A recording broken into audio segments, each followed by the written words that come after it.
دنیور کے بعد جو دوسرا بڑا گاؤں ہے حلقہ 3 کے اندر وہ جال آباد ہے۔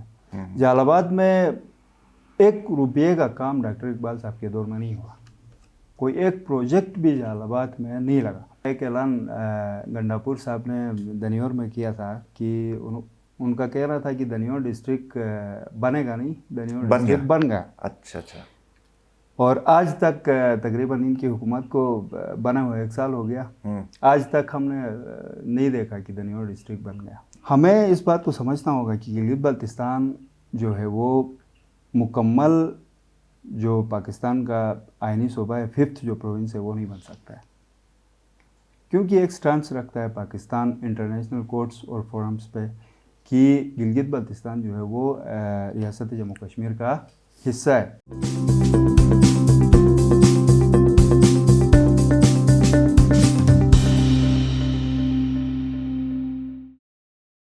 السلام علیکم، آپ دیکھ رہے ہیں ایمن، میں ہوں شبیر میر۔ ناظرین، پروگرام میں آج میرے مہمان کا تعلق حلقہ 3 سے ہے۔ گلگت کا جو حلقہ 3 ہے، مقصود بگورو ان کا نام ہے، پیپلز پارٹی کے دیرینہ کارکن ہیں اور اب صدارتی امیدوار بھی ہیں، چونکہ تنظیم تحلیل ہوئی ہے تو آگے الیکشن ہونے جا رہے ہیں، اس میں صدارتی امیدوار بھی ہیں۔ جیسے میں نے کہا کہ لانگ ٹائم ایسوسیشن ان کی پاکستان پیپلز پارٹی کے ساتھ رہی ہے۔ مقصود صاحب، بہت شکریہ۔ Thank you. حلقہ 3 اس کو ہم ضلع کہیں کہ نہ کہیں، کیونکہ وعدے تو ہوئے تھے۔ شبیر بھائی، میں آپ کا انتہائی مشکور ہوں، آپ نے وقت نکالا۔ تو پی ٹی آئی کی جب سے حکومت آئی ہے، سوائے اعلانات کے پورے پاکستان میں کچھ ہوتا ہوا ہمیں نظر نہیں آ رہا۔ اسی طرح کا ایک اعلان گنڈاپور صاحب نے دنیور میں کیا تھا کہ ان کا کہہ رہا تھا کہ دنیور ڈسٹرکٹ بنے گا نہیں، دنیور ڈسٹرکٹ بن گیا۔ اچھا۔ اور آج تک تقریباً ان کی حکومت کو بنا ہوا 1 سال ہو گیا، آج تک ہم نے نہیں دیکھا کہ دنیور ڈسٹرکٹ بن گیا۔ صحیح نہیں، ویسے کسی کو یاد دہانی کراتے ہیں آپ کہ آخر بن چکا تھا، اس کے لوازمات کدھر ہیں، یہ کب تک؟ اس کے متعلق ہم نے کئی احتجاج کیے۔ ٹھیک، دنیور چوک میں بھی ہم نے احتجاج کیا۔ اچھا۔ ہم نے احتجاج ریکارڈ کروا کے ہم نے باقاعدہ اس کے اوپر مطلب احتجاج ریکارڈ کروایا اور اس کے اوپر بات کی ہم لوگوں نے۔ وہاں کے نمائندے کو بارہا ہم لوگوں نے یاد دلایا کہ بھائی یہ اتنا بڑا حلقہ ہے، آپ لوگوں نے تو اعلان بھی کیا ہے اب ڈسٹرکٹ بننا چاہیے، صحیح کیوں نہیں بن رہا ہے؟ سہیل صاحب کیا کہتے ہیں ویسے منتخب نمائندے جو ہیں وہ تو بڑے بڑے اعلانات کر رہے ہیں، بڑی بڑی باتیں کر رہے ہیں۔ بھائی 375 ارب روپے کا وہ لوگ بات کر رہے ہیں کہ بھائی ہم نے بجٹ دیا ہے گلگت بلتستان کے لیے، پروجیکٹس لائے ہیں، لیکن کسی ایک چیز کے اوپر بھی امپلیمنٹیشن ہوتی ہوئی ہمیں نظر نہیں آ رہی ہے۔ کہیں پہ بھی ہم نے نہیں دیکھا جی بی کے اندر کہ بھائی یہ پروجیکٹ اس کے اوپر کام ہو رہا ہے۔ صحیح، یہ ہاسپٹل کا اعلان انہوں نے بھی کیا تھا، بعد میں خالد خورشید نے بھی کیا۔ ہاسپٹل کا اعلان پہلے گنڈاپور صاحب نے کیا تھا جب وہ جال آباد آئے کمپین کے سلسلے میں، تو انہوں نے وہاں کے اعلان کیا کہ بھائی ہم شاہ صاحب کے نام پہ یہاں پہ 50 بیڈ ہاسپٹل بنائیں گے۔ ٹھیک۔ تو اس کے بعد پھر تقریباً 1 سال تک اس کے اوپر کوئی رسپانس ہی نہیں آیا، کوئی وہ نہیں ہوا، کام نہیں ہوا اس کے اوپر۔ لیکن کل پرسوں جو وزیر اعلیٰ صاحب تھے برسی پہ وہاں جب تشریف فرما ہوئے تو انہوں نے بھی یہ اعلان دوبارہ دہرایا کہ بھائی ہم 50 بیڈ ہاسپٹل یہاں بنائیں گے، لیکن کوئی بنتا ہوا ہمیں نظر نہیں آ رہا ہے۔ اعلان ہر 4-5 مہینے کے بعد اعلانات ہوتے ہیں، لیکن عملی کام کوئی ہمیں نظر نہیں۔ صحیح۔ حلقہ 3 کے ایشوز کیا ہیں جنرلی اگر ہم دیکھیں تو؟ شبیر بھائی، یہ حلقہ 3 جو ہے وہ ہماری قسمتی سمجھیں گلگت کیپٹل کے ساتھ ملحقہ یہ حلقہ بالکل تمام تر بنیادی سہولیات سے محروم ہے۔ ہیلتھ سیکٹر کے اوپر آپ اگر بات کریں تو سوائے محمد آباد 30 بیڈ ہاسپٹل جو پیپلز پارٹی کے دور میں بنا ہے، اس کے علاوہ کوئی پروجیکٹ ہیلتھ سیکٹر میں آپ کو حلقہ 3 کے اندر نظر نہیں آئے گا۔ ایجوکیشن سیکٹر پہ آپ جائیں، وہاں بھی ایک کالج محمد آباد میں بنا ہوا ہے، وہ بھی پیپلز پارٹی کا بنا ہوا ہے، کے دور میں بنا ہوا ہے۔ اس کے علاوہ کوئی اسٹینڈرڈ کا کالج آپ کو پورے حلقے میں نظر نہیں آئے گا۔ اچھا، ڈاکٹر اقبال نے جو کافی کام کیا تھا اس میں یہ نہیں شامل تھا؟ ڈاکٹر اقبال نے صرف اور صرف وہ دنیور تک محدود رہے ہیں۔ اس کے علاوہ دنیور کے بعد جو دوسرا بڑا گاؤں ہے حلقہ 3 کے اندر وہ جال آباد ہے۔ جلال آباد میں 1 روپے کا کام ڈاکٹر اقبال صاحب کے دور میں نہیں ہوا. کوئی ایک پروجیکٹ بھی جلال آباد میں نہیں لگا. اس کے علاوہ آپ ہراموس جائیں, گرو جھولور جوتا جائیں, کہیں پہ بھی ڈاکٹر اقبال کی کوئی انویسٹمنٹ نہیں ہوئی. کوئی پروجیکٹ ڈاکٹر اقبال صاحب کے دور میں نہیں لگا. 7 ارب روپے کی وہ بات کر رہے ہیں کہ بھائی میں نے اپنے دور میں 7 ارب روپے کی انویسٹمنٹ کی ہے پورے حلقے کے اندر. اب پروجیکٹس اگر ہم دیکھیں, ان کے کام کو اگر عملی کام کو اگر ہم دیکھیں تو وہ کام 7 ارب روپے کا نظر نہیں آ رہا وہاں پہ. اچھا, بالکل ٹھیک. یہ جو ہراموس سائٹ کے اوپر بہت مشکلات ہیں لوگوں کو, روڈوں کی حالت بہت ہی خستہ حالی ہے, خطرناک قسم کے روڈ ہیں. اس طرف آپ کو کیا لگتا ہے کہ حکومت کوئی توجہ دے پائے گی؟ اگر ہم صرف اس طرف کی بات کریں تو سڑکوں کے علاوہ وہاں پہ کیا مشکلات ہیں؟ دیکھیں, میں نے ابھی بات کی, صرف یہ مسائل ہراموش میں نہیں ہیں. اگر آپ جائیں گرو جھولور جائیں, آپ انفراسٹرکچر کا مسئلہ, ہیلتھ کا مسئلہ, اچھا آپ کو ایجوکیشن کے مسائل وہاں نظر آئیں گے. آپ آ جائیں جلال آباد. جلال آباد میں ہمارے گاؤں ہیں تیسور بلچار, اور اس کے ساتھ ساتھ بٹکور کا گاؤں ہے. آج تک وہاں پہ نہ بجلی ہے. ہم 21ویں صدی میں جی رہے ہیں. اچھا, اور اس کے ساتھ ساتھ کیپٹل سٹی کے ساتھ ملحقہ یہ گاؤں ہیں. ان کا حشر یہ ہے کہ اس دور میں بھی ان جو ولیجز ہیں وہاں پہ آپ کو لائٹ نہیں ہے لوگوں کو. اچھا, وہاں پہ ٹوریزم کے بہترین مواقع ہیں. روڈ نہ ہونے کی وجہ سے بس وہاں لوگ ابھی بھی اتنی مشکلات فیس کر رہے ہیں کہ آپ خود آئیں گے تو کبھی دیکھیں گے آپ حیران ہو جائیں گے وہاں.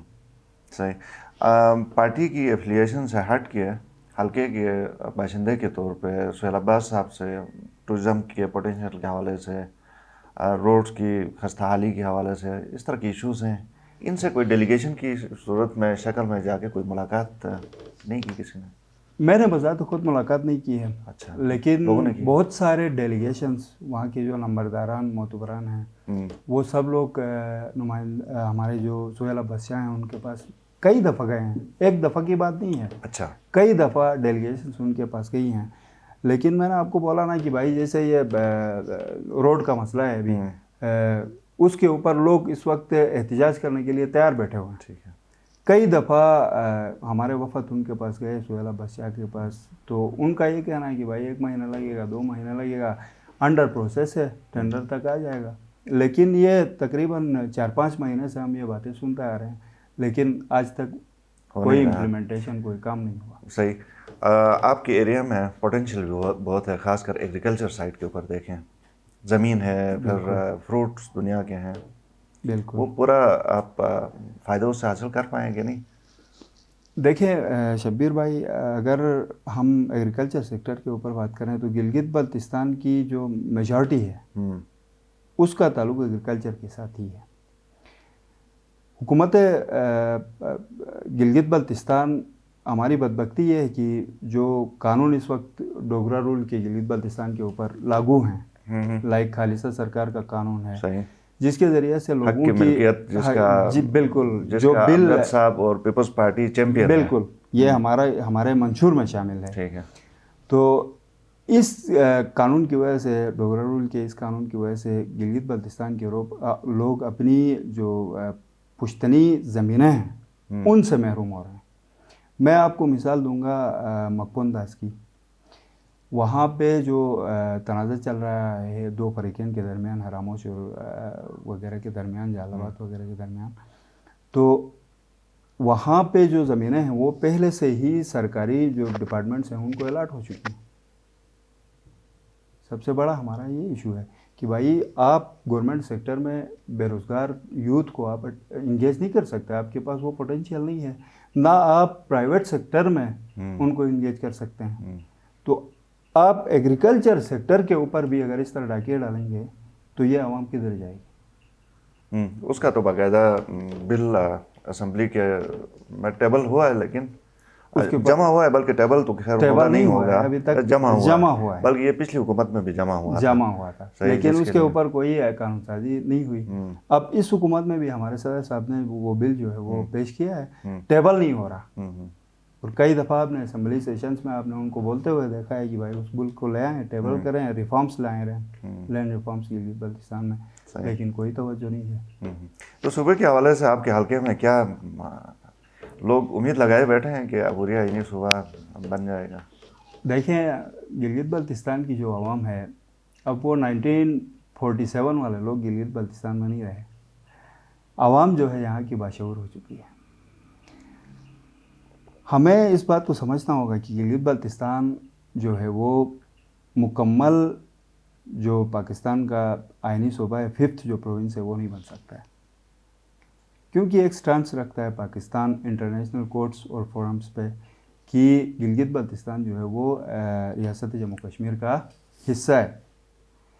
اب اس سٹانس سے پیچھے ہٹ کر جس طرح انڈیا نے مقبوضہ کشمیر میں کیا ہے، تو اس سٹانس سے پیچھے ہٹ کر دنیا کے سامنے گلگت بلتستان کو پروونس بنا کے وہ اپنے سٹانس کو سے پیچھے کبھی نہیں ہٹ سکتے۔ تو اس وجہ سے گلگت بلتستان کا صوبہ بننا مشکل ہے، صوبہ نہیں بن سکتا گلگت بلتستان۔ اب اس کے لیے آرٹیکل 1 میں ترمیم کرنا صحیح، ہوگی۔ لیکن یہ پیپلز پارٹی کا تو منشور کا حصہ تھا کسی زمانے میں کہ جی ہم بنا کے دیں گے، لیکن اب وہ بھی کہہ رہے ہیں کہ نہیں بن سکتا ہے۔ دیکھیں آج تک گلگت بلتستان کو اگر کچھ دیا ہے تو پیپلز پارٹی نے ہی دیا ہے۔ 1947 کے بعد آپ کو پتہ ہے کہ گلگت بلتستان میں FCR جیسا کالا قانون نافذ تھا۔ FCR کا مطلب یہ ہوا کہ نو ڈیل، نو اپیل، نو وکیل۔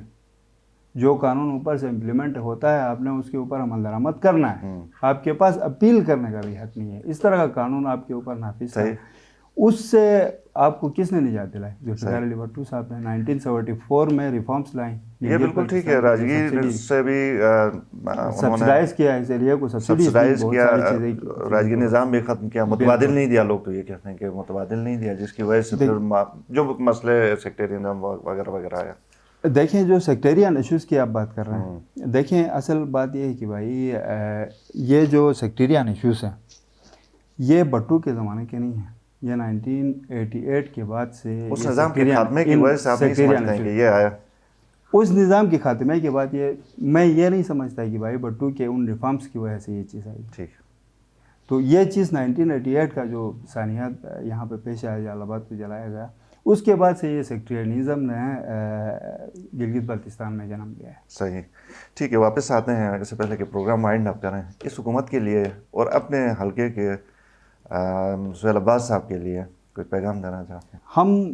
ہمارے صدر بارہا کہہ چکے ہیں کہ حکومت تو گلگت بلتستان میں نہیں ہے، تو میں بھی اس موقوف کی تائید کرتے ہوئے آگے بڑھوں گا۔ میں صرف اتنا کہنا چاہوں گا کہ گلگت بلتستان کے اندر جو ہے وہ جس طرح کی یہ باتیں کر رہے ہیں، 375 ارب روپے کی جو پروجیکٹس ہیں، اچھا جس طرح کی یہ ADPs کے اندر جو رکھی گئی اسکیمیں ہیں، ان کی یہ جو باتیں کر رہے ہیں، اگر ان کے اوپر امپلیمنٹیشن کرواتے ہیں، کام ہوتا ہے تو ہم اپریشیٹ کرتے ہیں، ہم ان کے ساتھ ہیں۔ اگر یہ زبانی کلامی باتیں ہیں تو پھر تو کچھ نہیں کہا جا سکتا ہے۔ فی الحال تک تو اس وقت تک تو ہم نے یہ دیکھا ہے کہ بھائی یہ صرف باتوں کے حد تک ہیں، کسی بھی چیز کے اوپر عمل درآمد ابھی تک نہیں ہوا، عمل درآمد نہیں ہے۔